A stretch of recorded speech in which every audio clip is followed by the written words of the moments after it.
Hello అండి. అందరూ ఎలా ఉన్నారు? బాగుండాలని మనస్ఫూర్తిగా ఆ దేవుని ప్రార్థిస్తాను. ఈరోజు మనం మసాలా ఒగ్గాని ప్రిపేర్ చేసుకుందామండి. చాలా టేస్ట్‌గా కూడా ఉంటుంది. పిల్లలు బాగా ఇష్టంగా తింటారు. దానికి కావాల్సినవన్నీ బొరుగులు తీసుకున్నాము, పోపు గింజలండి, ఆవాలు, జీలకర్ర, పప్పులు తీసుకున్నాము, కరివేపాకు, పుదీనా అండి. మెయిన్ పుదీనా ఉండాలి దీనికి. ఆనియన్, లెమన్ తీసుకున్నాను, టమోటాను, కొత్తిమీర అండి. మళ్ళీ చిల్లీ తీసుకున్నాను, జీలకర్ర, ఆనియన్, ఉప్పు, మళ్ళీ అది పుదీనా తీసుకున్నానండి. మెత్తగా అది గ్రైండ్ చేసుకున్నాము. తిరువాతకి వేసుకోవాలా, మళ్ళీ గ్రైండ్ కూడా చేసుకోవాలండి. చిన్నీలు పిల్లలు తినరు కదండీ, మెత్తగా గ్రైండ్ చేస్తే దాంట్లో కలిసిపోతుందండి, బాగా తింటారు. దీంట్లో కూడా కొద్దిగా కొత్తిమీర వేసేసి మెత్తగా గ్రైండ్ చేసుకుందాము. చూడండి, మెత్తగా ఇలా గ్రైండ్ చేసుకోవాలి. కొంచెం వాటర్ వేసుకొని గ్రైండ్ చేసుకోండి, బాగా మెత్తగా అవుతుంది. పోపు గింజలన్నీ వేసుకుందామండి. ఆయిల్ వేడి చేసుకొని చూడండి, మనము ఒగ్గాని మనం చేసే పట్టి ఆయిల్ వేసుకోండి. అన్ని పోపు గింజలన్నీ వేసేసినాం కదండి. ఇప్పుడు ఆనియన్ అన్నీ మొత్తం అన్నీ తీసుకున్నాం కదా, అవన్నీ వేసేసుకుందాము.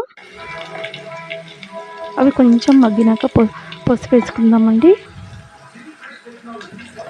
ఇప్పుడు మగ్గినాయి కదా, టమోటా ముక్కలు కట్ చేసుకున్నామండి. టమోటా ముక్కలు వేసేసుకున్నాం దాంట్లోకి.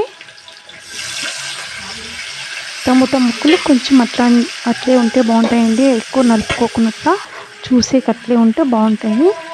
ఇప్పుడు మనం గ్రైండ్ చేసి పెట్టుకున్నాం కదండి, ఆ మసాలా కూడా దాంట్లోకి వేసేసుకున్నామండి. ఆ కారం పేస్ట్ అంతా దాంట్లోకి వేసుకున్నాము.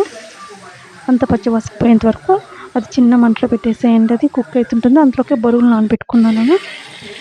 చూడండి, బాగా ఉడుకుతూ ఆయిల్ అంతా పైకి లేసింది.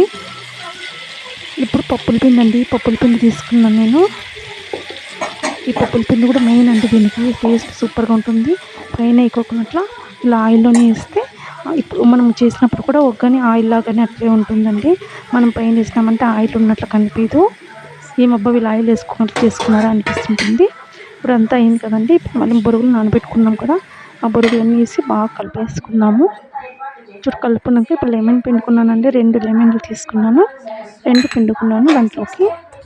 రెడీ అండి, వేడి వేడి ఒగ్గండి. దీనిపైన కొత్తిమీర చల్లేసినామంటే వేడి వేడి ఒగ్గండి రెడీ అండి.